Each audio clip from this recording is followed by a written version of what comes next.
del cielo, para que, oh Dios, aquellos que todavía no logran y no alcanzan a entender, tu Espíritu haga misericordia todavía. Guárdanos bajo tu dirección. Amén. Y bendice, Señor, oh Dios, la adoración y la alabanza que salen por nuestros labios. Amén. Para que tu nombre sea glorificado y honrado, para gloria y alabanza tuya. Amén. Amén y amén. Amén. ¿Cómo está el Sinjá? Amén. ¿Cómo está el alma llena de gozo? Sinjá significa gozo en hebreo. Nuestro Sinjá, nuestro vaso está lleno, ¿verdad? Amén. Nuestro vaso está lleno. Aleluya. Gloria a su nombre. Su presencia la siento tan maravillosa. Aleluya. Siento por todo mi cuerpo, hermano, siento el Espíritu Santo. Amén. Oh, aleluya. Siento mis manos como que inmaculadas. Gloria a su nombre. Aleluya. No tenga temor, pero sí confronte con valentía. Amén, Señor. El temor no es cobardía. El temor o la reverencia de Dios, manténgalo. Porque este año Dios nos va a exigir lo otro, más adelante. Aleluya. ¿Verdad? Amén. Es como dice, voy a presentarte todo el espacio que tengo en mi alma, Señor. Y ahí en cada espacio usted dígale, Señor, quiero confrontar esta parte porque me cuesta mucho. Amén. Pero ayúdame para poder liberarme de esto, porque quiero estar preparado. Preparado. Sea el Señor dirigiendo nuestras vidas y nuestro abacador nos bendiga. Aleluya. Ya nos dio a Yeshua Mashiach para nosotros, ¿verdad? Amén, Señor. Para nosotros. Sí, Señor. Así que no se aparte y mantengámonos. Y qué bueno que ustedes comenzaron un año glorioso. Aleluya. Esta es la mejor cena que hemos tenido. Amén, Señor. Esta es la mejor cena. Los demás se perdieron esta bendición. Así es, Señor. Así que se la vamos a mandar en grabación para que ellos les dé, Aleluya. en vez de rabia, les dé ira. Que no sea cómo lo tuvimos ahí, ¿verdad? Porque esto no es nunca como un desayuno de primer año nuevo, esto es lo más glorioso. Amén, Señor. Así que, mis amados hermanos, que el Señor nos ayude, nos bendiga y este año sea un año hermoso para Amén. nosotros. Amén. Oremos para que el Señor nos abra las puertas. Sé que a veces hay sueños y yo deseo también, ojalá que consigamos un terreno y compremos, no sé, compremos una casa para el Señor, la tengamos para nosotros. Amén. ¿Verdad? No sé. Pero yo sé que usted tiene fe y Amén. confianza. Y que Dios nos abra las puertas. Yo no quiero un lugar feo, un lugar donde no quiero un lugar feo.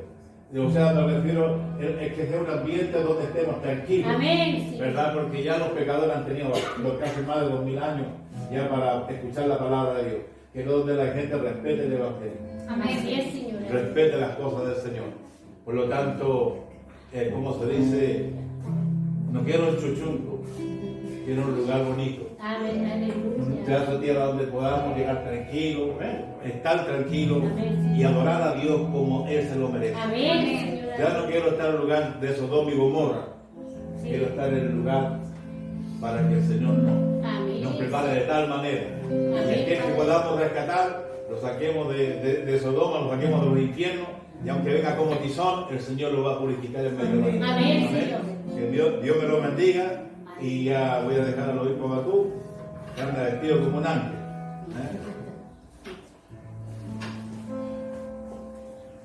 Amén. Dios les bendiga, hermano. Amén. Amén. Les invito a ponerse de pie. Vamos a abrir la Biblia en 2 de Corintios, capítulo 5, verso 10. Ese es el texto que vamos a utilizar para la predicación de este día. El tema es el tribunal de Cristo. Amén. Amén. Segunda de Corintios, capítulo 5, verso 10. En el con Corintios. En la crónica.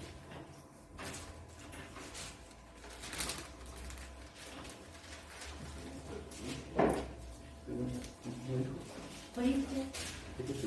Mira, Corintios, capítulo 5.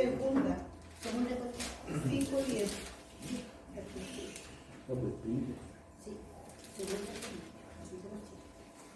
Segunda de Corintios, perdón.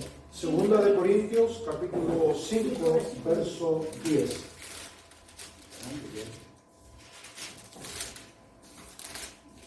Corintios que hacer. Ok. 1504.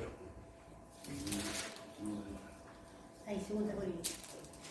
Habiéndolo encontrado entonces, vamos a dar lectura a la palabra del Señor en el nombre del Padre, del Hijo y del Espíritu Santo. Amén. Amén. Segunda de Corintios, capítulo 5, verso 10, 10. dice así la palabra del Señor. Porque es necesario que todos nosotros comparezcamos ante el tribunal de Cristo, Amén, Amén. Señor. para que cada uno reciba según lo que haya hecho mientras estaba en el cuerpo, sea bueno o sea malo. Amén. Amén. Amén. Tome su asiento, mis Amén, hermanos, Señor. ya hemos orado, hemos participado de la cena del Señor, como ha dicho el pastor y la pastora. Hay gratitud de todos nosotros porque podemos estar este primer día, el primer domingo de enero del 2022. No solamente nosotros, muchas iglesias inician de manera formal los cultos en sus congregaciones este día. Y tengo esta palabra que quiero compartir con ustedes.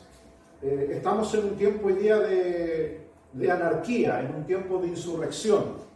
De repente transcurría el año 2017-2018, cada uno en nuestros afanes. Si fuéramos de la antigüedad, vivíamos cada uno debajo de su parra, ¿cierto? A la puerta de la ciudad, viendo pasar una nube y esperando que el día termine para ir a hacer un tuto, un descanso, un sueño. Pero de repente en el mundo empezaron a suceder acontecimientos y de repente nos hemos empezado a acostumbrar a este ambiente de anarquía, de insurrección, que los gobiernos sin duda no han sabido sofocar. Pero siendo un estudioso, siendo un observador de los tiempos, nos damos cuenta que otras generaciones que nos antecedieron vivieron situaciones mucho más complicadas y conflictivas. Por ejemplo, a principios del siglo, la gente que vio venir la década del año 1910, 1914 y las décadas posteriores vivieron la Primera y la Segunda Guerra Mundial, tiempos espantosos donde los cadáveres se amontonaban por miles y millones en las trincheras y en las ciudades. ¿Qué ocurría con el cristianismo en ese tiempo? Era sin duda un cristianismo efervescente, pujante, puro, porque así lo dice la Biblia. El tiempo de aflicción, el tiempo de angustia trae o pare o da a luz una fe mucho más genuina que en época de bonanza o en época de estabilidad. Tal vez va a sonar un poco insolente el término, pero me gusta a veces el término insolente. Para el sur, la gente dice me achanché. De hecho, cuando los chanchos ya comen tanto que después no pueden ni pararse porque la guata les roza el piso. Me achanché, dice, ya no pueden ir para ningún lado. Todos conocemos ese término, es medio fuerte, pero cuando el cristiano se achancha, cuando el tipo ve que está todo bien, está todo agradable, el tipo piensa que Dios lo mira de arriba y Dios se complace con eso. Pero creo que usted y yo estamos claros en que lo que le ha hecho mal a la cristiandad, y no solamente ahora, sino a través de todas las épocas, es precisamente cuando la persona piensa que todo está bien. Y el lado contrario es la dificultad. Es cuando viene la escasez, la enfermedad, la angustia y la tribulación. Si usted es un lector del Antiguo Testamento, se va a dar cuenta que Israel lanzó al cielo las oraciones más preciosas en los tiempos de angustia y calamidad. Ahí se acordaban de que Dios era bueno, que era clemente, que era misericordioso. Lamentaciones de Jeremías. Fue escrito en un periodo donde el pueblo de Israel llegó a practicar el canibalismo. Se comían a sus propios hijos porque la hambruna era terrible. Entonces tenemos esos dos caminos. Tenemos el camino de la bonanza, y no hablo de la bendición, no estoy confundiendo, no quiero que usted se confunda y piense que la bendición de por sí nos lleva a torcer el camino. No, estoy hablando de que cuando la gente que no conoce a Dios empieza en este ambiente de anarquía en el cual estamos viviendo, eso está salpicando al reino de Dios y a las iglesias. El otro día leí una estadística que muchos pastores están desertando del ministerio, y no precisamente por temas económicos, sino porque se están enfermando de los nervios, porque ya no hay que hacer, que antes eran ovejas dóciles, ovejas candorosas, ovejas tiernas, pero hoy día puede encontrar ovejas. O sea, cristianos con ese perfil de obedecer a su líder. No, ahora los hermanos también agarraron eso de amotinarse, de ese espíritu anárquico, insurrecto dentro del pueblo de Dios. Y eso va a llevar a la iglesia y a mucha gente por un camino realmente complicado. Yo no sé si usted ha estado delante de un tribunal. Independientemente de que tengamos esta postura en nuestro espíritu, en nuestro estado de ánimo, de que los jueces terrenales son injustos, son malos, pero si usted ha estado delante de un juez terrenal, esa sala es solemne. Usted no puede estar ahí el juez hablando y usted abrir una bebida, abrir un paquete de papitas o estar hablando por teléfono. No, el juez puede ser el tipo corrupto, pero cuando el tipo se pone su investidura, representa la ley. Es un lugar solemne, el tribunal. Yo he ido ¿cómo se llama? A los tribunales, y afuera hay guardias. Y si al juez se le para la pluma, como se dice, y ve que hay algo que no le gusta, da la orden y los tipos agarran de las patas al que está haciendo desorden y lo tiran para afuera. No puede estar ahí en la sala. Mientras el juez dicta sentencia. En el pueblo de Israel eso se llamaba la dación de la ley. Cuando Dios le dice al viejo Moisés, porque a veces Dios a los viejos les pide cosas que a veces no pueden hacer. Pedirle a un pobre viejo de 80 años, porque 80 tenía Moisés cuando subió el Sinaí, no era ese tipo que sale en las películas con calugas, ¿cierto? Con un six-pack, ¿cierto? Que en las películas muestran a todos los patriarcas como metrosexuales, como los tipos como que son Hércules. No, Moisés era un viejo, tenía 80 y contando. Y Dios le pide primero ayunar, y a veces los viejos salen con eso de que no pueden ayunar. Eso. Le sirvieron al diablo, pero se reventaron el hígado, el estómago, las páncreas durante 60 años, pero después Dios les pide un ayuno y no quieren ayunar porque se enferman eso. Bueno, pero Dios le pidió a Moisés ayunar. Y después, cuando Moisés estaba arriba, Dios le entrega la ley, la famosa ley al pueblo de Dios. Ley por lo demás que se rigió el pueblo de Dios y ley por la cual también llegó nuestro Señor. Porque los profetas indagaron, dice la Biblia, inquirieron, porque en la ley estaba escrito, ¿cierto? Que había de venir un Mesías. Y de aquí ya saltamos a los escritos del Nuevo Testamento, donde el apóstol nos habla de que existe un bendito tribunal, el tribunal de Cristo. El tribunal de Cristo. Que no hay que confundirse, no quiero ser extenso en esto, pero en Apocalipsis, cuando Juan dice, y vi tronos y a cada uno se les dio potestad de juzgar, después Juan también ve el famoso trono blanco, que es el trono donde van a ser enjuiciados los que no van a resucitar, sino después del milenio, todos los pecadores, todos van a ser enjuiciados en ese tribunal. Pero aquí Pablo habla de otro tribunal, un tribunal especialmente de Cristo, y en el cual van a comparecer, dice, todos los que han sido creyentes. Y la sorpresa del apóstol Pablo, o de los oyentes de él, sin duda cuando explica, dice, para que cada uno reciba según lo que haya hecho en el cuerpo, sea bueno o sea malo. Y primero parte diciendo, es necesario que todos nosotros comparezcamos ante ese tribunal. O sea, es ineludible. Nadie va a poder escaparse, por mucho que hayamos sido buenos o santos, vamos a estar en ese tribunal. Dice que es necesario. ¿Por qué es necesario? El apóstol parte de una tesis de que Dios es justo y en esa calidad de juez justo Él va a retribuirnos las cosas que hayamos hecho, sean buenas o sean malas. Mucha gente dice, pero ¿cómo si yo ya he sido perdonado, he sido regenerado por la sangre del Señor, he pasado por la obra salvífica de Cristo? ¿Por qué pues entonces acaso se me van a recordar mis andanzas en ese tribunal? Muchos se preocupan de eso. Hay mucha gente tomando ese texto y dice, pastor, pero yo hice cosas que yo no quiero que nadie las sepa. El Señor va a agarrar un megáfono de oro y las va a gritar a las multitudes. No te preocupes, no. Es un tribunal. Si usted ha ido a un tribunal, se ve que ahí solamente entran los que están citados. Ahí no entra la comadre de la esquina a escuchar la sentencia que le van a dar a usted. Eso es algo privado. El juez está solamente usted y los que se requieren en esas instancias. Dice que vamos a comparecer ante el tribunal de Cristo, y el texto lo dice, para que cada uno reciba. Vamos a recibir algo en ese tribunal. Dice, de acuerdo a lo que hayamos hecho en el cuerpo, sea bueno o sea malo. Quiero partir de este texto, son pocos los textos que quiero compartir, pero quiero llevarle a la reflexión de que en este tribunal usted se va a encontrar con muchos hermanos. También voy a estar yo, va a estar usted. Y Yo siempre he dicho, yo si no hubiese sido pastor, a lo mejor hubiese sido, no sé, un buen abogado. Aparte de que sé leer, el Señor me regaló buena memoria porque para ser abogado tienes que estudiar mucho, leer muchos textos, muchos folios, muchos libros. Pero no es tanto por leer o estudiar, sino es porque entrar en la defensa del inocente. Y usted al tiro dice, pero es que hay muchos abogados canallas que defienden a ti porque no son inocentes. Es que de eso se trata, el arte de la defensa. El arte de la defensa. ¿Cuántas veces usted mismo se ha elegido un pequeño juez dentro de usted? Oh, si fuera por mí, dice, yo hubiese hecho esto y esto y esto. Tenemos esa tendencia, ¿cierto? A nosotros a veces creer que podemos impartir cierto tipo de justicia, cierto tipo de criterio. Y de hecho, en cierta medida, la Biblia dice que nosotros juzgaremos a los ángeles. Ese texto está en la Biblia.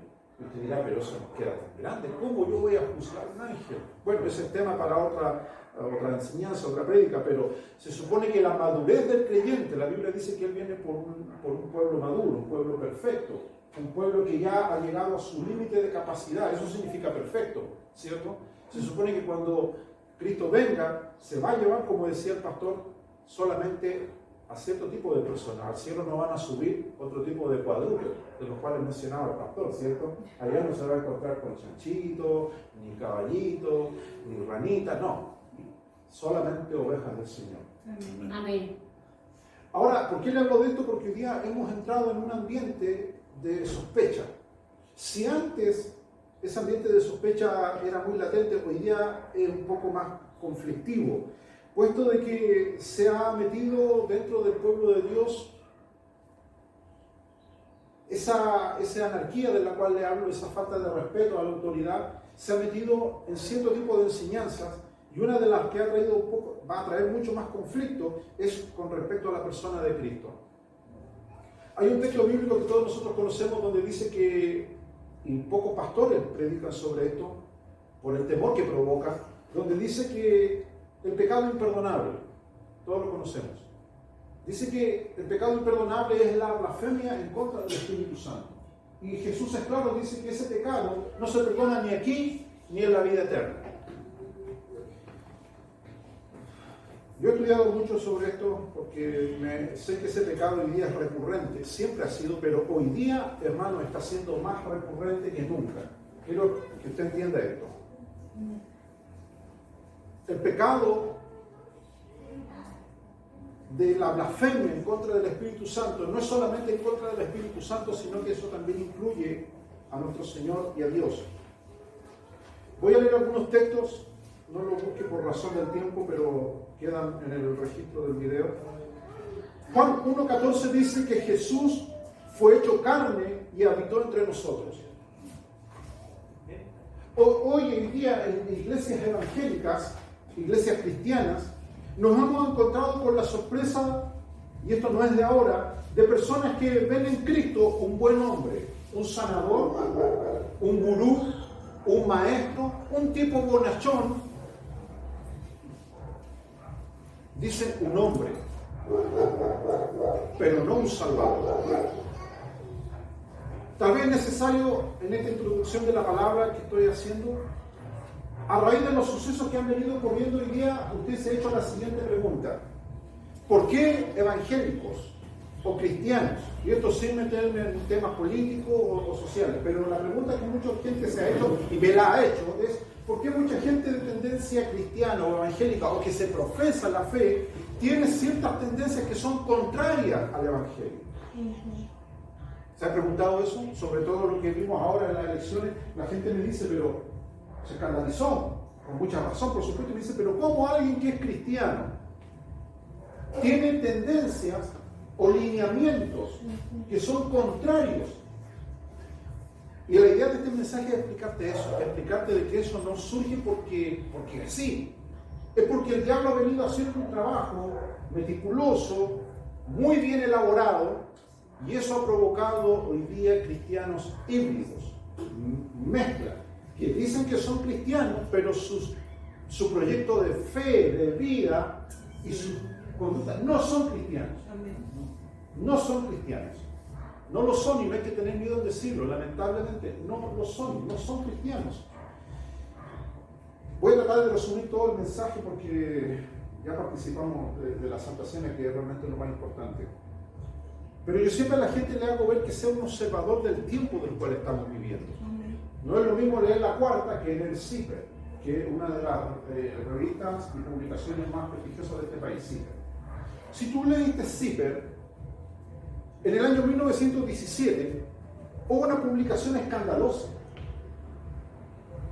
No sé si dar nombre o no, porque como yo mismo me grabo después me persiguen en todos lados por las cosas que digo. Pero no voy a dar nombre porque no me interesa. CIPER publicó en el año 2017 una entrevista al jerarca de la iglesia evangélica pentecostal más grande de Chile, que está sobre Alameda. Si tú lees esa entrevista, te voy a resumir corto y si tú te das tiempo de leerla. Él dice: yo quiero pedir perdón a nombre de esta iglesia y muchas iglesias al mundo de la comunidad de las minorías sexuales de este país. Cuento corto, dijo: nosotros vamos a tener apertura, vamos a casar homosexuales. Biblia en mano, justificando su postura, dijo: nos hemos equivocado. Y eso está ahí. Entonces lo que tú ves hoy no es que surgió de la noche a la mañana. Ha venido un trabajo de líderes de este país y de mucha gente de otros países condicionando la mentalidad de la gente. Y usted dirá: bueno, eso en realidad no es un escándalo, estamos habituados a leer la conducta de Sodoma y Gomorra y todo ese tipo de cosas. Yo quiero hacerte esta conexión. Lo que dijo este hombre, obispo de esa iglesia, él hace una conexión. Si tú lees su entrevista en CIPER, él dice: nosotros creemos que Jesús fue hombre, como nosotros. Nos entiende. O sea, la postura bíblica de estos hombres es rebajar a Cristo a un ser humano mortal, que de alguna manera misteriosa nos salva, pero que Él entiende.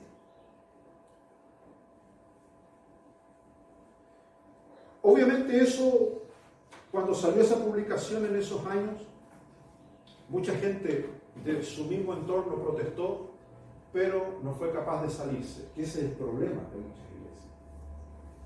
Si usted viera que de repente yo empiezo a predicar una herejía o el pastor empieza a predicar una herejía y que usted no se va, usted es tan cómplice o peor que nosotros. Usted lo que tendría que hacer es encerrar a nosotros con candado y poner una benzina, un fósforo y salir corriendo.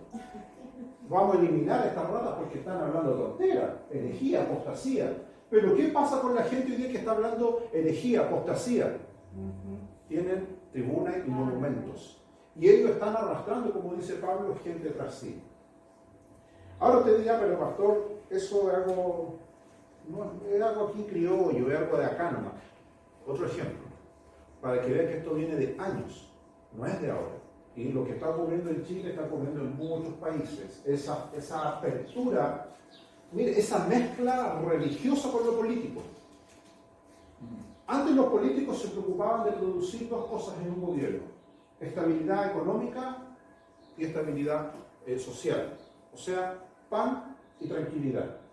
Hoy día los políticos hablan de temas religiosos. ¿Por qué todo el mundo está hablando de esto? En Estados Unidos es un problema serio lo que está ocurriendo y en muchos otros países. Porque la Biblia habla de que, Pablo lo dice, que el anticristo no vendrá sin que primero se manifieste la apostasía. La Biblia es clara en eso, que el anticristo va a venir cuando se manifieste la apostasía. Y habla de la apostasía a nivel institucional, no que el hermano dejó de ser cristiano y apostató de la fe, no, sino de la apostasía institucional, que para allá vamos. No me va a sorprender que este año o el año que venga, iglesias a nivel institucional se vuelvan apóstatas. O sea, que empiecen a contravenir directamente los lineamientos bíblicos, pero se sigan haciendo llamar cristianos. Pero esto ya viene de hace mucho tiempo. Han habido, en el curso de la historia de estos últimos 60 años, instituciones que han caído en apostasía, pero la apostasía va a ser generalizada, y cuando sea generalizada el anticristo va a poder venir, porque el anticristo necesita que la apostasía esté en todas las instituciones para que él tenga la plataforma para poder gobernar. Eso dice la Biblia, que el anticristo no vendrá sin que antes se manifieste la apostasía y después viene el hijo de pecado o el hijo de perdición, que es el anticristo. ¿Cuál es la mayor de las apostasías? Precisamente negar que Cristo haya venido en carne.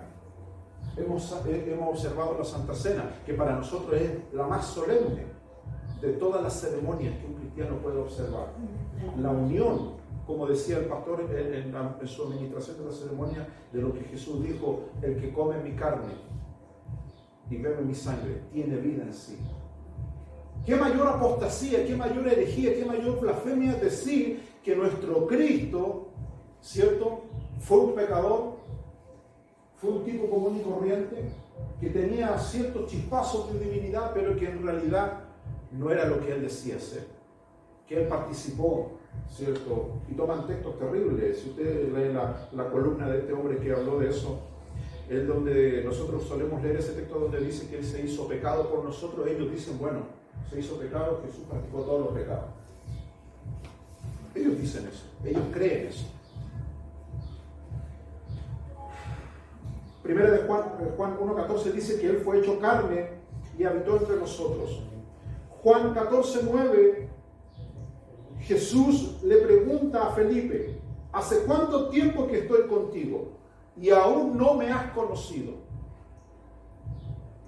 Hay mucha gente que hoy día está en el Evangelio, camina mucho tiempo en el Evangelio y no puede responder esa pregunta. Lo mismo que Jesús le dice a Felipe: ¿hace cuánto tiempo estoy con ustedes y aún no me han conocido? Esa es la respuesta, es trágica, la sabemos. Mucha gente está hace tiempo, dice, en una iglesia, hace tiempo que conoce, pero no conoce, no tiene una relación íntima con el Señor. Amén, Señor. Filipenses capítulo 2, verso 6, verso 8, dice el apóstol Pablo que Jesús, siendo forma de Dios, tomó forma de siervo. ¿Sabe que a veces a nosotros los conceptos bíblicos nos rebotan? Hay esas pelotas que usan los niños. Antes había unas pelotas que tenían 2 cachitos y los niños se sentaban, claro, y les fascinaba andar arriba de esa cuestión. Y esas pelotas eran duras y rebotaban. Y los niños se caían y esa sensación de golpearse, como que se volvían a subir. Las verdades doctrinales muchas veces así nos golpean a nosotros. No nos logran entrar en el corazón. ¿Sabe por qué? Uno, porque la Biblia dice que las verdades bíblicas se han de discernir espiritualmente, pero otro problema es que todo el día estamos siendo bombardeados por cosas que nos hacen dudar. Aunque usted diga que no. Yo siempre a los hermanos les digo, para el sur sobre todo, hermanos, no vean noticias antes de acostarse. 1 hora de noticias malas es a la avena y después a 2 minutos. No, pues hermano, después a la noche soñé con la gran tribulación, soñé con la pura lecera. Todo el día estamos envueltos en cosas malas. Y eso sin contar con la acción espiritual demoníaca que oprime al creyente. El otro día me tocaba ver un caso. Me llamaron como a las 2 de la mañana de un caso real, verídico. Mi esposa sabe que es así. De una persona que, según él es cristiana, no me consta, conocedor del Evangelio, como mucha gente. Se metió en una casa donde hay actividad maligna, espíritus, demonios. Y este seguro andaba mal espiritualmente, en la casa no había nadie, entró, puso un paso adentro y sintió que adentro lo agarró el mandinga, por la flecha, el huecufe, como dice para el sol, y que le metió en la pata, que había sido harto grande, como un puñal. No era nada, era todo lo que él sintió. Usted dirá algo psicológico, como dicen los loros, se psicopatió, dice. Pero resulta que han pasado ¿cuántos? 6 días, el hombre no come, no habla, no tiene comunicación con nadie, no quiere orar. De hecho, yo dije, le dijeron, puede un pastor, no quiere recibir a nadie, se encerró con una almeja. Cuando una almeja se cierra, tenés que meter el cuchillo bien frío. No quiere. Entró en una depresión y en una oscuridad terrible. Lo peor no es eso. Lo peor que llamaron a un pastor que estaba a una cuadra de ahí para que fuera a orar. El pastor le dio miedo, no fue. Entonces, como los otros me conocen, me llamaron. Dijeron, pastor, ¿a dónde se iba a ir? Me llamaron. Pastor lo llamamos porque usted no es como este otro pastor de la esquina que lo llamamos y tuvo miedo, no quiso ir con los hermanos. Y estos hermanos que guitarrean, están todo el día en la esquina, llegan a transpirar como esas gallinas en las cazuelas ahí, todos los días recorriendo. Pero le dio miedo, no fueron. Porque la gente sabe que se está enfrentando ahora a situaciones de ese calibre. Y lo que le pasa a esta persona le está pasando a mucha gente. Ataques del enemigo, ¿me entiendes? Y no te hablo de un tipo mundano, no te hablo de una persona que profesa la fe cristiana, que profesa la fe evangélica. Entonces, a lo que quiero llegar, mi estimado hermano, de que la Biblia dice que vamos a estar ante el tribunal de Cristo y es necesario que todos comparezcamos delante de Él porque vamos a recibir de Él, dice, algo. Pero partiendo del hecho de que ese tribunal de Cristo, ese Cristo del cual la Biblia nos habla, dice que fue hecho carne y habitó entre nosotros, debemos creer que Él estuvo habitando entre nosotros. Juan 14:19 nos decía que hace tiempo, Jesús le dijo al apóstol Felipe, hace tiempo que estoy con ustedes y aún no me han conocido. Filipenses 2:6-8 dice que Cristo, siendo en forma de Dios, tomó forma de siervo, condición de hombre, dice el apóstol Pablo, literalmente. Cuando tú lees el libro de historia, me recuerdo con mi papá fuimos hace unos años atrás a Perú, estuvimos en un seminario que duró 2 semanas. Harto caro el escenario porque ponga ahí invierte para estudiar. Y resulta que fue importante ver, uno de nuestros profesores fue Edwin Villafañe, que un tipo muy famoso en escribir libros y todo eso. Otro era Justo González, que es uno de los pocos autores hispanos que ha ido al Vaticano, ha visto los manuscritos originales de la Biblia. Eran unos tipos capos ahí. Y ahí nosotros con mi papá también nos sentíamos capos por el hecho de estar con ellos. Así que a veces la gente nos mira, wow, este loco, ¿de dónde sacó sus conocimientos? Leyó el Condorito. No, si igual estudiamos también. Para que después la gente diga, estos locos estudiaron puro viendo textos de pan de vida. No, y sus pastores también estudiaron. Bueno, y estaban esos tipos ahí estudiando y nos daban libros gruesos, ¿se acuerdan? Los libros gruesos de historia del cristianismo. Y viendo un poco el tema de la historia del cristianismo, uno se da cuenta que el cristianismo, ya por el año 300, el año 500, el año 600 después de Cristo, cuando se estaban formando las monarquías en Europa, las disputas entre los obispos, que ya no eran obispos como en la época de los apóstoles, obispos que eran como humildes, ¿no? Ahora eran obispos como ya habían subido de rango, les subió el pelo, ahora los tipos ostentaban poder sobre las ciudades, y ya la iglesia cristiana ya no era la iglesia de las catacumbas, la iglesia perseguida, no, ahora era una iglesia influyente. Bueno, y en esa época las disputas teológicas acerca de Cristo eran terribles, a tal punto que corría sangre. De hecho, en el nombre de Cristo se ha matado lamentablemente a millones de seres humanos. Y las disputas eran por eso, porque habían bandos que decían Cristo era humano, pero aparentaba ser Dios. Y otro bando decía que era Dios, pero aparentaba ser humano. Y usted dirá, pero hoy día no, hoy día para la hermana le interesa poco. La mamá la iglesia canta y como que no se pone a pensar realmente en la implicancia. En la implicancia de entender de que si Cristo no era hombre, ¿cómo nos iba a salvar? Ese era el razonamiento de los teólogos de ese tiempo. No podían decir que Cristo no era hombre. Entonces, si uno lee la historia se da cuenta que siempre ha sido un punto conflictivo y desde siempre el diablo ha venido socavando ese tema.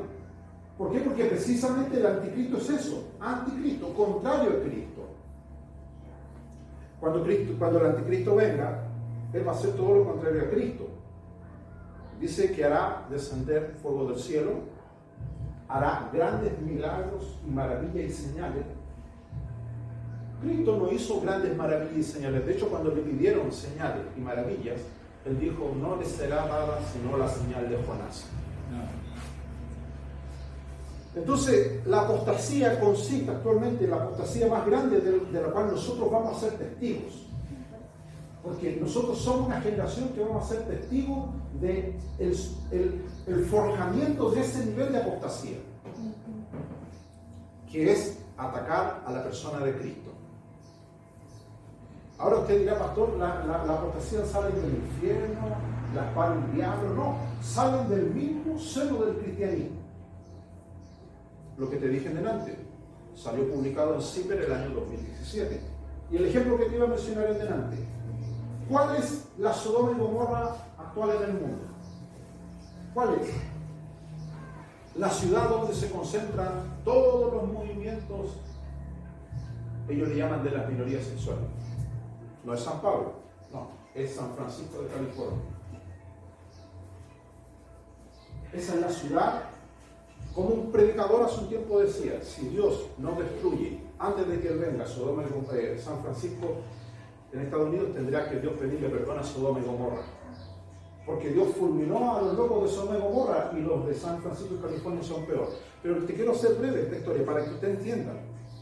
Yo quiero que usted entienda esto. La apostasía y la herejía contra la persona de Cristo ha nacido de grupos cristianos evangélicos. En San Francisco de California, en el año 1953, para el año en que nació mi papá, ya tiene 67, y también aquí los dos mancebos en ese año. Para ese año, en 1953, había un pastor en esa ciudad, en San Francisco de California. Antes de eso, el mundo veía la conducta homosexual. Yo quiero que entienda esto, porque la Biblia dice en el libro de Daniel y en el libro de Jeremías y en otros textos, da cierta referencia que cuando el anticristo venga no hará caso del amor de mujer. El tipo necesariamente tiene que ser homosexual, tiene que ser un tipo desviado, un pervertido. Por eso el anticristo no va a ser un hombre masculino. No sé, quiero que entienda eso. Por eso el anticristo necesita hacer todo lo que está haciendo, este espíritu que se está metiendo, para que la gente hoy día no vea en Cristo lo que la Biblia habla de Él, sino que tenga una distorsión de Cristo. Para el año 1950 hacia atrás, en muchos países del mundo, la sodomía estaba penada por ley. Y era algo socialmente inaceptable. Y desde esa década hasta ahora, que es poco tiempo en realidad en términos cronológicos, hemos estado en el otro punto. Donde aquí en este gobierno, hace poco, entre todas las elecciones, salió un transexual. O sea, un tipo que es hombre, que se hizo un tratamiento hormonal y que ahora se hace pasar por mujer. Y no solamente ha pasado en este país, en muchos otros países. En muchos otros países. Pero yo quiero que entienda esto, téngame paciencia con el ejemplo. Porque yo quiero que usted entienda que la apostasía no sale del infierno ni nada, sale del seno cristiano, sale del núcleo cristiano. Sí. En el año 1953, en San Francisco de California, había un pastor que todavía vive, Troy Perry, que era de la Iglesia de la Profecía, y me van a acordar porque lo estoy diciendo. Troy Perry era un pastor, licenciado, que fue descubierto en una actividad homosexual. Estaba casado con la hija de un pastor, el escándalo fue tremendo, se ocultó. Obviamente la mujer lo dejó. Troy Perry cuenta en su libro, porque este sinvergüenza escribió un libro que se llama El Señor es mi pastor y Él sabe que soy gay. Hizo una parodia del Salmo de David. Él cuenta que después de haber sido descubierto, cruzó el puente de San Francisco y pensó matarse. Pero una voz divina, dice él, le dijo: hijo, no lo hagas, te voy a usar como eres. Cuento corto, se le revela un Cristo diferente. Un Cristo que le dice que lo que tenía que hacer. Y este hombre, Troy Perry, es el que inició la famosa marcha gay, que en todas las ciudades se hace. La bandera gay, la Biblia gay. Fue el primer hombre que luchó por las causas homosexuales. Hay mucha documentación sobre eso. Y de hecho ahora está casado, se casó por la ley canadiense con su macho. Salió de una iglesia. Fue un tipo que predicó palabra, que tenía tu misma Biblia, que danzó, que habló en lengua. Y que de repente tuvo una epifanía. Y está en lo que está ahora. Ahora el tipo dirige una iglesia que de hecho tiene su sede en Las Condes. El tipo trabaja en la alta sociedad, la comunidad de la Puerta Abierta se llama. Hasta el nombre es sugerente. Y ellos asesoran a políticos, a gobiernos. Por eso todas las minorías sexuales que tú ves hoy día infectando muchos partidos políticos. De hecho, la ADC va a elegir a uno de sus primeros hombres abiertamente homosexuales en este país. Ahora, ¿yo por qué te hablo de esto? Para que usted entienda lo siguiente. Nosotros estamos en una sociedad. Cuando usted va a comprar pan, usted no va como cristiano, no va como el hermano de pan de vida a comprar pan. No, usted compra el pan. Usted no sabe si el que lo hace es sabanita, si se lavó las manos o no se lavó. Usted confía en Dios y ora por los alimentos y los santifica. Pero estamos en una sociedad, ¿cierto?, donde el cristiano hoy día va a empezar, como decía el obispo, a ser oprimido y perseguido. Y Jesús dijo, una luz no se pone debajo, dice, de un escritorio, de una mesa, se pone en un lugar para que alumbre. Amén. Y ahí es donde va a entrar tu fe, tu compromiso, hasta dónde somos capaces nosotros de sostener las verdades que creemos. Entonces la apostasía tiene un origen, primero, en corazones que se han desviado de Dios. Ahora, la apostasía es alimentada ciertamente por espíritu, porque Pablo lo dice, que en el último tiempo habrá espíritu de error y doctrina de demonios. Por eso a mí me da un poco de escozor cuando escucho hermanos que no les gusta estudiar la Biblia, porque los demonios tienen doctrinas. Sí, ellos tienen un código de doctrina, de las cuales imprimen sobre el alma del creyente. Entonces el creyente ha de estudiar la Biblia, ha de atesorarla, ha de vivirla, ha de degustarla. Porque hoy día lo que el diablo va a hacer, y el diablo sabe que le queda poco tiempo, es desconectar al cristiano de la palabra del Señor. Así es, Señor. Para lograr este nivel de apostasía en el cual se ataca a la persona de Cristo. Entonces hoy día toda esta gente que está atacando los niveles de sociedad, el objetivo es la iglesia. Ese es el objetivo. El objetivo no es que suba el pan, que suba la benzina. No. Esas son cuestiones periféricas. El ser humano puede dejar de comer pan y no haría bien, ¿cierto? Bueno, nosotros siempre decimos, ojalá deje de comer pan y a la media la va a comprar un kilo de pan. Por si acaso, dice. Y si se pone duro, lo coge, lo echa al horno y queda rico de nuevo, dice. No va a ser mal si dejamos si sube la benzina y todo ese tipo de cosas que la sociedad se asusta por eso. El problema real del cristiano hoy es que su fe está en peligro. Y para esto, siempre yo digo, los cristianos que no estén bajo una guianza de un pastor son los primeros que el diablo va a agarrar. El diablo va a estar vestido de tenedor y de esos que se ponen sus manteles cuando te vas a restaurantes finos, ¿cierto? Que te ponen, tú te sentás y ellos te ponen como los bellos, ellos te ponen el babero, el mantel, claro, el mantel largo. Y te ponen uno hasta por acá para que no te salpique, ¿cierto? El diablo así va a entrar, ¿y a quiénes se va a devorar primero? A las ovejas que andan solitas, sin pastor. La imagen del pastor es esa, tu vara, dice, y tu callado infundirán aliento en mí. La vara no es para que el pastor agarre a palo a la oveja, no, la vara era para que el pastor aparte, ¿cierto?, a los animales que quieren atacar a la oveja. Entonces mucha gente hoy día, yo me he encontrado con eso, que mucha gente dice que no necesita de un pastor, de una pastora. Y cuando una persona empieza a profesar eso, no está bajo una sujeción espiritual, el diablo ahí se está afilando las garras para agarrarse a una de esas ovejas.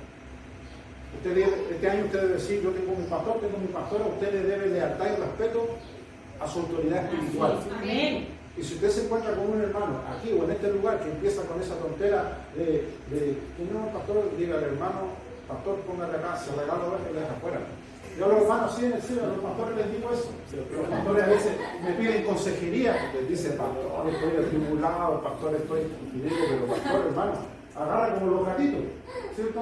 Le pongo una cajita y la ponen y se regala oveja, y si no se la quieren llevar, pone plata para que se la lleven, pero deshácete, opérate de ese loco, te va a matar. Porque hoy día en las iglesias nos vamos a encontrar con eso. Nos vamos a encontrar con gente, como el apóstol Pablo en ese tiempo yo lo había visto, gente que entraba, dice, para espiar nuestra libertad en Cristo. Pero ¿a qué entraban? Dice, entrarán, dice, para introducir herejías destructoras. Oiga, pero si yo he ido a la iglesia donde, como decía el pastor, hay que tener espíritu de discernimiento. Y por último, a los hermanos de Jesús les digo, y si no tenía espíritu de discernimiento, espíritu de cachativa, por último. ¿Cómo no te va a prender la ampolleta? Yo he ido a iglesias donde hay hermanos que evidentemente tienen un espíritu de perversión sexual en ellos, se les nota, se les huele. Y están ahí tocando en el coro. Y los pastores hacen vista gorda de eso. Entonces, usted dirá, pastor, todavía no logro entender qué tiene que ver esa conducta inmoral con la persona de Cristo. Tiene que ver porque resulta que eso se normaliza. Se normaliza y después, cuando el anticristo tenga su plataforma y la apostasía sea una cuestión rapaz, nosotros no vamos a tener cómo defender a los pocos que queden. ¿Por qué? Porque resulta que cuando Cristo se revela a nosotros, se revela como el hombre perfecto. Y todos los textos que tengo anotados aquí, Colosenses 1, 2 a 15, dice que debemos tener gratitud por hacerlo, porque Dios nos hizo aptos, dice, para la herencia de los santos, que Cristo nos trasladó, dice, por medio de Dios, de las tinieblas al reino de su amado Hijo, y Él dice, para darnos redención, y Cristo es la imagen de Dios. Todos los textos que te menciono hablan de eso. Cristo es la imagen de Dios. Entonces ese es el problema, cuando la gente empieza a distorsionar la imagen de Cristo. Oye, si yo he leído cuestiones escandalosas, y yo sé que hay enemigos presentes, me puedo decir, he leído cuestiones que he escuchado de esos, entre comillas, teólogos que asesoran a estos locos. Ellos dicen que Jesús fue sodomizado después de bajar de la cruz. Imagínate. Cuestiones aberrantes. Cuestiones que no se le... yo creo que ni un demonio, cuando un demonio escucha se tapa hasta la oreja, ni yo me atrevo a tanto, digo un demonio. Y son cuestiones que salen de la mente de estas personas. Rebajar a Cristo, ¿me entiendes? A un nivel que no sea lo que la Biblia dice. Entonces Cristo dice en Colosenses que es la imagen de Dios. Y el texto conocido por todos nosotros, Juan 1:1. Y Él era Dios. Un texto tan sencillo. El verbo era Dios. ¿Se da cuenta que por eso el diablo ataca la persona de Cristo? Por eso. Dice Juan 10:33 que Jesús siendo hombre, en Juan 10:33 a Jesús antes de ser crucificado lo intentaron lapidar, que es apedrear en muchas ocasiones. Y Jesús en esa ocasión, la gente le dijo, no te apedreamos por milagro que hayas hecho, sino porque siendo hombre te haces Dios. Ese texto es importante en la Escritura.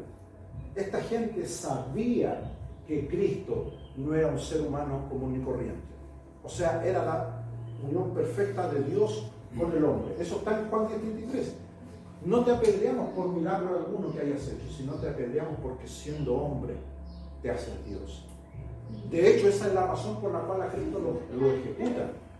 Jesús está ante dos autoridades, la terrenal y la religiosa. Pilato era la terrenal, junto con los otros acólitos, Herodes, ¿cierto? Y los otros.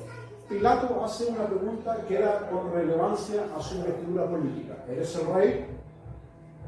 ¿Eres el rey de los judíos? Y Caifás con el Sanedrín, con toda esa manga de viejos que estaban apolillando ahí en el Sanedrín judío, hacen la pregunta concerniente a la esfera de ellos, la religiosa. ¿Eres el Mesías? Y Jesús a ambos le responde. A Pilato le dice, mi reino no es de este mundo, que es lo que ustedes deben responder. Mi reino no es de este mundo. Y cuando le responde a Caifás se indigna tanto, dice que rasga sus vestiduras porque dice, hemos oído una blasfemia. Porque Jesús dice, tú lo dices, soy el Hijo de Dios.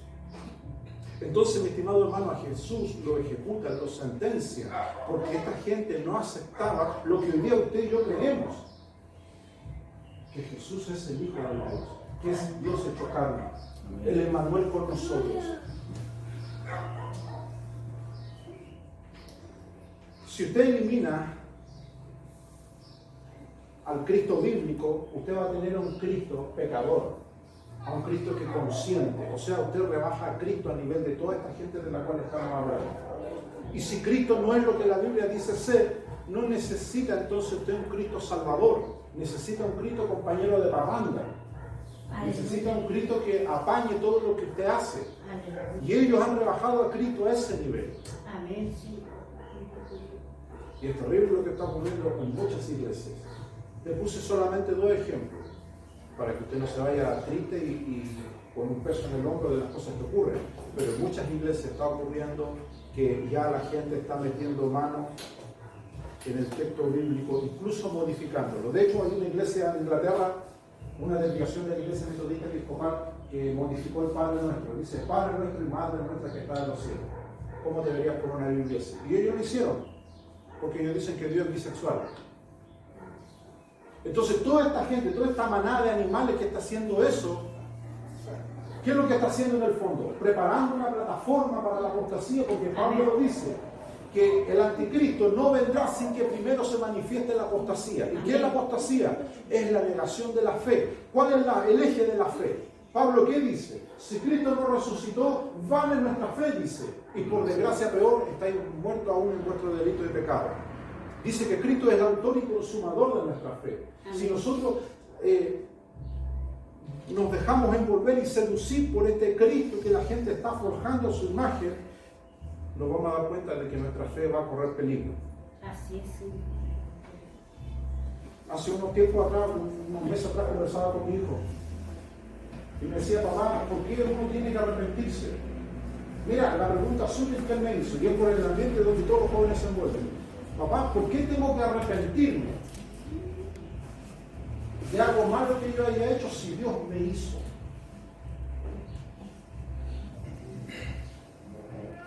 Me lo hizo dentro de su inocencia, pero esa pregunta es la que toda la gente hace. ¿Por qué tengo que arrepentirme si Dios me hizo así? Si Dios me hizo así, por ende, ¿qué malo debe haber en mí? ¿Se da cuenta cómo se plantea la pregunta? Si Dios me hizo, entonces Dios es responsable de todo lo que haga. ¿Por qué tengo que arrepentir? Y ahí uno tiene que entrar a conocer las Escrituras para señalarle el camino de la salvación. Tener claro el mensaje, ¿me entienden? Porque hoy día nos vamos a enfrentar a esa tremenda dificultad. Primera de Juan 4, 1 al 3 dice el apóstol advierte, muchos falsos profetas han salido por el mundo. El espíritu que confiesa que Jesucristo ha venido en carne es de Dios. Primera de Juan 4. Y el espíritu que confiesa que Jesús no ha venido en carne no es de Dios. Ese es el espíritu del anticristo. Está en la Biblia. Yo lo tengo marcada en mi Biblia porque es un texto, pero de lo más terrible que está hoy día siendo importante hoy en el pueblo cristiano. Primera de Juan 4, 1, 3. El espíritu que confiesa que Jesús no vino en carne no es de Dios. Ese es el espíritu del anticristo. Y ese es el espíritu del anticristo que se ha metido en la gente hoy día. Ahora puedes entender la pregunta que te hice al inicio. ¿Por qué un cristiano que dice ser cristiano apoya ideales que no son cristianos? Porque tienen metido el espíritu del anticristo. A esa persona que no importa cómo se llame o cómo quiera ser, que dice que es cristiano, pero apoya un ideal, sea un programa político, sea una canción, sea un poema, sea lo que sea, pero que contradice la doctrina bíblica, a esa persona se le metió el espíritu del anticristo en su mente y en su corazón. Porque el texto lo dice, 1 Juan 4, 1 al 3. Cualquier espíritu que no confiesa, o que confiesa, perdón, que Jesús no vino en carne no es de Dios. Ese es el espíritu del anticristo. Y el espíritu que confiesa que Jesús vino en carne es de Dios. Nosotros confesamos ahora, lo hemos hecho público, confesamos que Jesús vino en carne. Porque el texto lo dice, la muerte del Señor anunciáis hasta que venga. ¿A quién se la anunciamos si no hay ningún pecador presente? Se la anunciamos a los ángeles. Se la anunciamos a los ángeles. Ángeles buenos y ángeles malos. Nosotros, creación de Dios, anunciamos la muerte del Señor hasta que Él venga. Amén. ¿Y la muerte de quién? De Cristo. El Dios hecho hombre. ¿Dios pudo habernos salvado sin Cristo? No. Por eso la Biblia dice que Dios, ¿cierto?, envía a Cristo, que es la imagen del Dios invisible, dice Pablo en otro texto. y tengo anotado el texto aquí, lo quiero leer, los últimos dos textos que me quedan en 2 Corintios 4:4. Dice que el Dios de este siglo, que es el diablo, ciega el entendimiento de la gente para que la luz del Evangelio, de la gloria de Cristo, que es la imagen de Dios, no les resplandezca. Un plan maligno, un plan malévolo. Así es, Señor. Amén. Y usted dirá, pero pastor, eso no me va a pasar si yo no me junto con ninguno. Es que tú no necesitas juntarte. Falta que pongáis el pie en un lugar no porque te corresponde y te pasa lo que le pasó al amigo que te hablé al principio del mensaje. Él no se juntó con pecadores ni borrachos, nada. Entró a un lugar donde le dijeron no vaya porque ahí están pasando cosas raras. Claro, no tenía la gracia de Dios en su corazón. Y le entró un espíritu. Entonces usted tiene que tener claro, mi estimado hermano, que cuando usted está en su trabajo, en su hogar, en el libro, donde quiera que vaya, hoy día estamos en un tiempo de guerra. Cuando usted va a la guerra, los soldados no están con tutú. ¿Sabes lo que son los tutú, no? ¿Te imagináis a los soldados con tutú? El tipo con binoculares lo va a ver a 10 kilómetros. Va a ver ahí al pastor Willy con tutú, ahí en la trinchera. Y lo van a apuntar con un misil. En cambio, en la guerra andamos todos con el camuflaje, ¿cierto? A los hombres les gusta ver peleas de Rambo y de Predador, el tipo que se pone, ¿cierto? En la guerra, el camuflaje es esencial. Tú te mimetizas con el ambiente. Ahora, cuando estamos en una guerra, mi estimado hermano, ese texto cobra vital importancia. Vital importancia. Estamos en una guerra, el apóstol lo dijo. Y las armas de nuestra guerra no son carnales, no son humanas, sino son poderosas en Dios para destruir fortalezas. Pero cuando tú estás en tu trabajo, estás en tu ambiente, en tu lugar donde te desenvuelves, tú tienes que tener claro esto, de que hay miradas malignas puestas sobre ti. La Biblia dice que el ángel de Jehová acampa alrededor de los que le temen y los defiende. ¿De quién te defiende? Precisamente de tu espíritu. Amén. Que intentan aposentarse sobre la mente de las personas. Usted diga, pastor, no, eso es muy espiritual. ¿Qué le pasó a Judas? ¿Quién entró a Judas en la Santa Cena? Dice que Jesús le puso el pan y dice que Satanás entró en él. Estaba haciendo el libro de Juan. Satanás entró en él. Y se le pasó a Judas, apóstol del Señor. ¿Qué le espera a esta generación? Así es. Debemos estar bajo la cobertura del Señor, que el Señor nos cuide y nos proteja. Amén, Señor. El apóstol Pablo, ya terminando el mensaje, habla acerca de este Cristo maravilloso en el cual nosotros creemos. 2 Corintios 5:21. Dice, Él no conoció pecado. Pablo lo dice claramente. Cristo no conoció pecado. Amén. Aunque vino en semejanza de un cuerpo humano. Cuando usted y yo decimos soy pecador, es una implicancia enorme decir que soy pecador. Tenemos millones de células y neuronas. Cada una de ellas es pecadora. O fue pecadora. Usted no puede decir, yo antes era pecador, pero los domingos no. Algunos así se justifican. No, yo los domingos nomás tomo, el resto soy bueno, buen ciudadano. No, usted era pecador las 24 horas, los 7 días del mes, los 12 meses del año, y cada átomo, cada molécula, cada célula de su cuerpo era pecadora. Ahora la diferencia es de que cuando usted sirva al Señor y se le pone chúcaro el cuerpo, el alma, ¿cierto? Usted lo domina, lo subyuga. O como dice Pablo, sube al viejo Pablo a la cruz, porque el viejo Pablo no murió. Pablo dijo, el viejo Pablo está crucificado. Amén. Y de repente como que se quería bajar el viejo Pablo, ¿cierto? No me provoquen, decía él, pero está ahí crucificado, lo mantengo ahí. Entonces nosotros tenemos esa lucha y la vamos a tener siempre. Mientras tengamos crucificada nuestra vieja naturaleza, vamos a ser instrumentos escogidos para el Señor. Pero la vieja naturaleza, como decía el pastor en delante, va a ser extirpada de raíz en la glorificación, en la transformación. Cuando Cristo venga y nos entregue cuerpos no pecables, sino impecables. Me gusta ese término impecable, un término teológico. Cuando las damas de la casa dicen, déjame impecable el mueble, limpio, sin ninguna mancha. En teología, impecable significa que no se le puede imputar pecado. Cristo no es que no podía pecar, no, él no tenía pecado. El texto lo dice, él no conoció pecado, aunque tenía un cuerpo. Pero dice, Dios lo hizo pecado por nosotros. y estas bestias, porque no les voy a decir hermano, todos estos locos que andan hablando esas locuras, esa es la parte que ellos lamentablemente han manipulado. El texto dice que Cristo no conoció pecado, pero Dios lo hizo pecado por nosotros. El otro texto dice que Dios cargó en él el pecado del mundo. Pero eso no quiere decir que Cristo sintió que si tú eras borracho de la cruz dijo, siento lo que es la borrachera. No. Dice que Él era puro, justo, bueno, santo. Lo que Cristo hace, Él toma nuestra culpa, nuestros pecados. Yo lo voy a ejemplificar de una forma más sencilla. ¿A cuántas veces usted sintió la gratificación de que alguien te pague una deuda? Qué alegría más grande, ¿cierto? Que te tenga una deuda y de repente alguien diga, hermano Ricardo, no se preocupe, mañana ¿cuánto necesita? 2 millones, cheque, está pagado, ustedes duerman tranquilos. Fantástico. Uno piensa muchas cosas.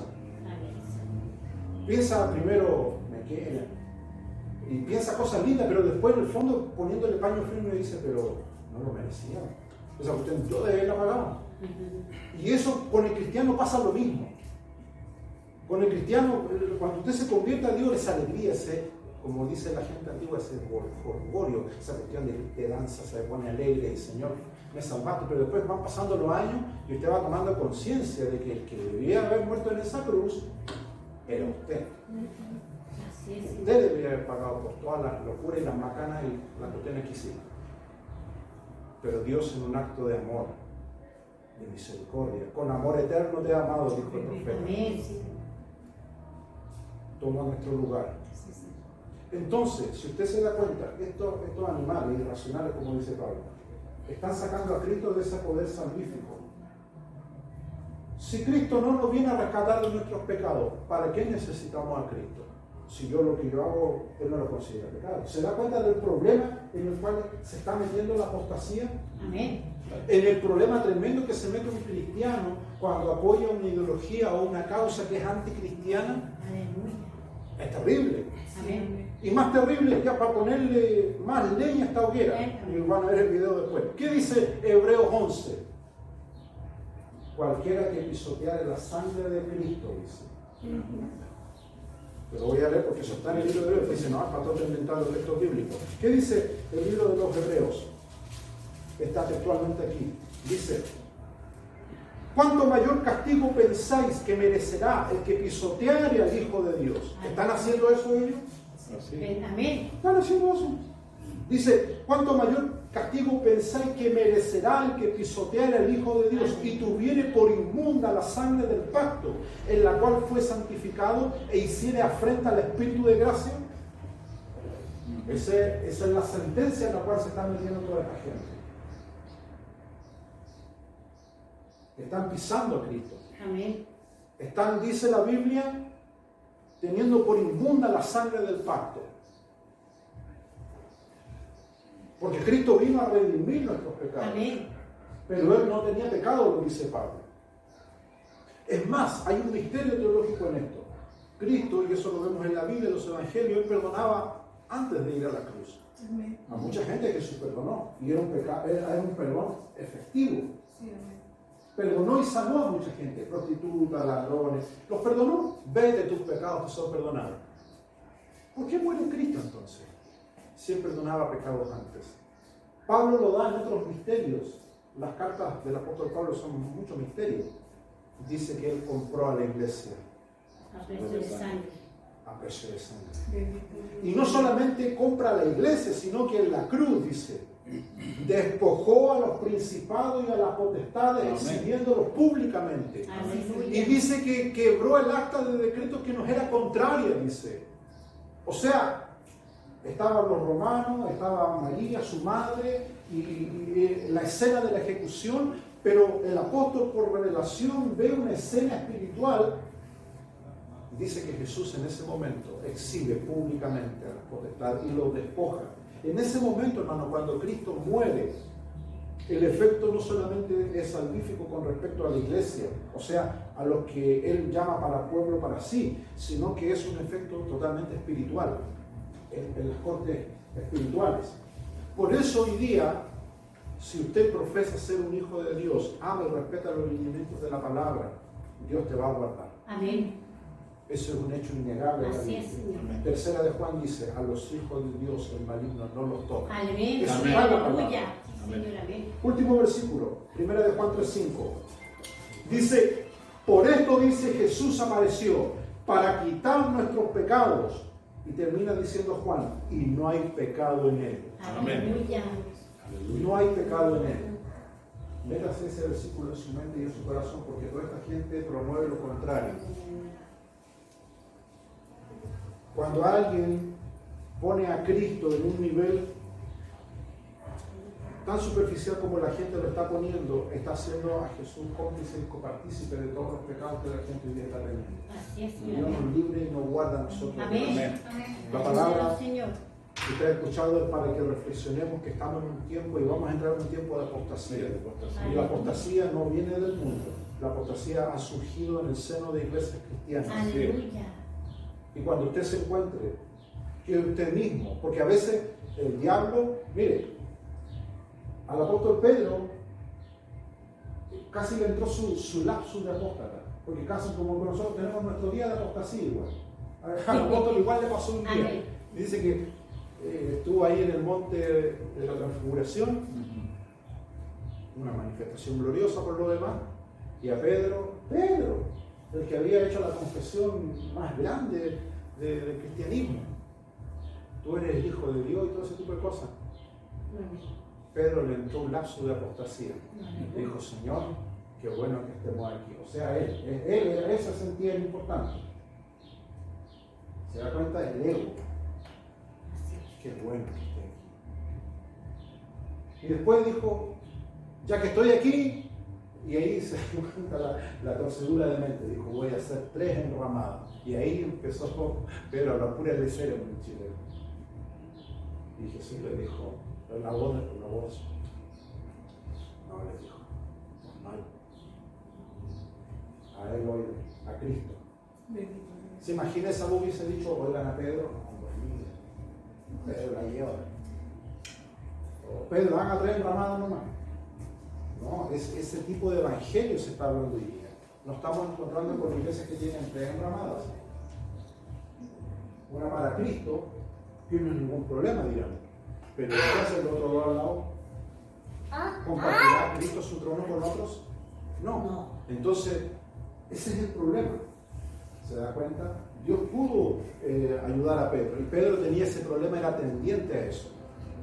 Y quedaban vestigios de Pedro, de ese Pedro, en la misma noche que Jesús fue llevado del huerto de Getsemaní. Dice la Biblia que Pedro se estaba calentando al fuego. Detrás de los muros, Jesús siendo sentenciado, interrogado. Y Pedro se lanza, ya no un coro, no una alabanza. Ya no era el Pedro que había pedido una oportunidad cuando se reunían los 12 apóstoles, le dio una oportunidad, Pastor Jesús, para hablar. No, Pedro se manda a la locura de las locuras. Maldito el día en que lo conocí. No tengo nada que ver con eso. Pedro, el que recibió poder para que los demonios se le sujetaran, el que caminó sobre el agua, el que hizo muchas cosas con Cristo, dijo lo impensable, que es lo mismo que nos sorprende a nosotros de lo que está saliendo de la mente y el corazón de muchos Pedro y Pedritas, que están diciendo cosas que uno dirá, pero ¿cómo no me entra en la cabeza? ¿Qué le pasa? Pero Dios tuvo misericordia de Pedro y le dijo, Pedro, he rogado por ti. Pero yo creo que Dios no hace eso por cualquiera. Así es, Algunos Dios lo deja más, amén. le corta el cordón más, que le lleve el diablo. Pero yo creo que Dios está rogando por nosotros. Amén. Jesús le dijo, he rogado por Ayúdanos, ti. Señor. Manténgase aferrada a esa promesa. Pero no es por todo, hermano. Hay gente que Jesús no está rogando por ellos, porque ya su nivel de apostasía es muy grande. Así es. ¿Qué le parece si hacemos una oración? Amén. Vamos a orar y, como decía el pastor, pedir al Señor que este año lo que Él nos demanda a nosotros lo hagamos en obediencia. Amén. Lo hagamos en obediencia. Aleluya. Como decía la pastora también en su devocional, David fue David por eso, pues, hermano. David fue David por eso. Y Dios le perdonó lo que le perdonó por eso, porque David dijo, yo no puedo engañar a Dios. Amén. Y si tengo que pagar, voy a pagar. Aleluya. Yo me acuerdo, hay gente que uno agarra desconfianza después con el tiempo. Yo pastoreaba todo años en el sur y pasaba siempre una vieja fuera de la casa pidiendo, según ella, conejo. Pero como la vieja a veces tenía fama de mentirosa, entonces para que le crean que era conejo, andaba con las cabezas los conejos. Claro, porque la gente ya a lo mejor alguna vez le dio un gato entre medio algo, entonces decía, caserita, conejo fresquito. Y abría el canal, estaba claro, los bambi ahí. Y aquí está la cabeza, decía. Tenía que, para que te crean. Hermano, si usted dice la verdad, usted no necesita andar reforzando nada. Amén. Que dice el Salmo, en la altura está el testigo. Así es, Señor. Usted se dedica a servir a Dios y Dios va a bendecirte en la medida que tú seas fiel. Aleluya. Pero cuando una persona no es fiel, empieza a justificarse. Empieza a hablar tonteras, como toda esta gente que hemos visto, que por lo que veo, en mi humilde conocimiento bíblico, van a hacer un buen gobierno con el anticristo. Porque el diablo ese tipo de gente está buscando. Aleluya. Hay un dicho que dice, el diablo le paga muy mal a quien bien le sirve. Y le sirven con mucho mero, no le encuentra mucha gente. Pero Dios nos guarda a nosotros, nos libre y nos Amén, conserva, Señor. para que seamos Señor. hombres y mujeres que este año, ¿cierto?, pongamos el nombre de Cristo en alto, lo Amén. principal. Aleluya. Aleluya. Que seamos, como decían Amén. los teólogos de la Edad Media, que seamos los caballeros de la cruz, Así es. las princesas de los reinos. Aleluya. Que estemos dispuestos. ¿Ha visto la película Los Templarios? Hombres que iban a la guerra con un emblema aquí en la cruz. Estaban dispuestos a todo por ese mensaje, ese ir a liberar la tierra santa, decían ellos. Era un concepto, tal vez muchos de ellos no, pero el concepto era válido. Ser un hombre de la cruz, un guerrero, no dejar caer por tierra los principios bíblicos que hemos tenido. Así es, Señor. Amén. Vamos a orar. Voy a pedir al pastor que cierto, dirija una oración por usted y guarde esta palabra en su corazón. Amén. Pídele que este año usted sea un hombre y una mujer que no sea parte de este camino. Aleluya. Ayúdanos, Señor.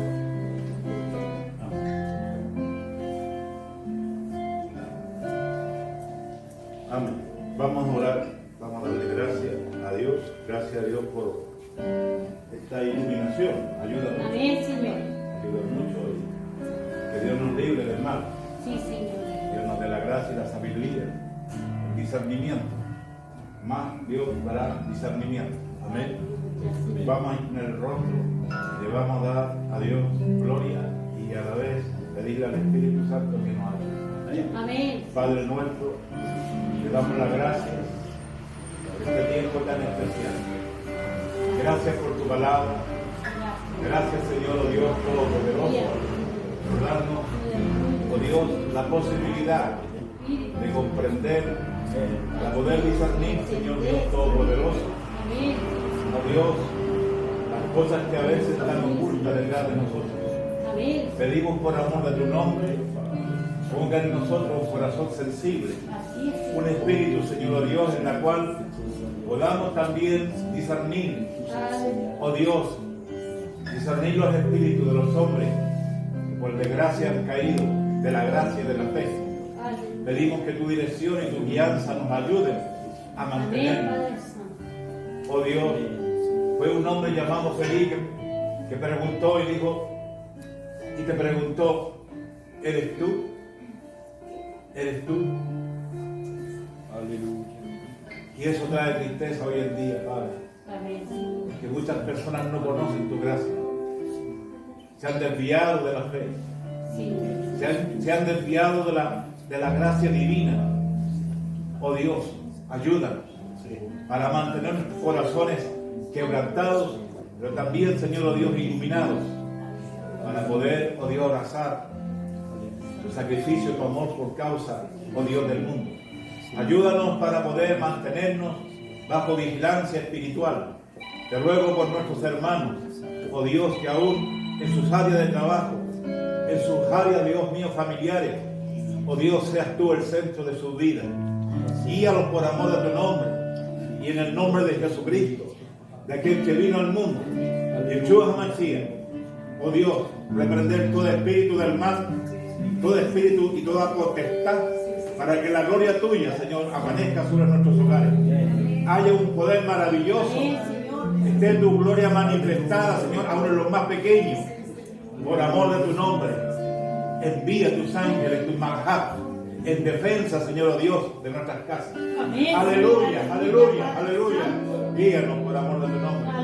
Reprendo todo espíritu satánico, todo espíritu, Señor, oh Dios, que impide la gloria tuya. Cada vez que nos congreguemos, sea, Señor, tu presencia, la que tu sangre certificó y nos compró, oh Dios, a precio purísimo. Ahora guárdanos bajo tu misericordia y sella esta palabra en nuestros corazones, para que cuando tengamos, Señor, que responder y reprender todo espíritu del mal, la gloria tuya, Señor, sea manifiesta. Aleluya, pon la gracia y el coraje y la unción en cada uno de nosotros. Aleluya, para que podamos, Señor, oh Dios, caminar bajo la luz de tu esperanza. Guíanos por los senderos de justicia y guarda. Sé que no caerá mal sobre nosotros, ni a diestra ni a siniestra. Tú serás, Señor, oh Dios, quien nos cubre cada vez que pasan los días. Y danos la gracia y la sabiduría. Y te ruego, Dios mío, que aparte de cada uno de aquellos que se sienten físicamente mal, mentalmente mal, tu presencia hoy caiga sobre ellos, Padre. Libéralos, Dios más amado. Aleluya, haz misericordia. Y por tu llaga ya somos curados, Padre mío. Llévate toda carga y toda enfermedad, toda angustia del alma, toda opresión de espíritu. Libéranos para la gloria y alabanza tuya. Tráenos tu paz, así como tu paz nos da, Señor. Mi paso doy y mi paso dejo, dijiste tú. No como este mundo la da, mas como tú la das. Ahora santifícanos bajo tu palabra, nuestro Salvador. Amén y amén. Amén.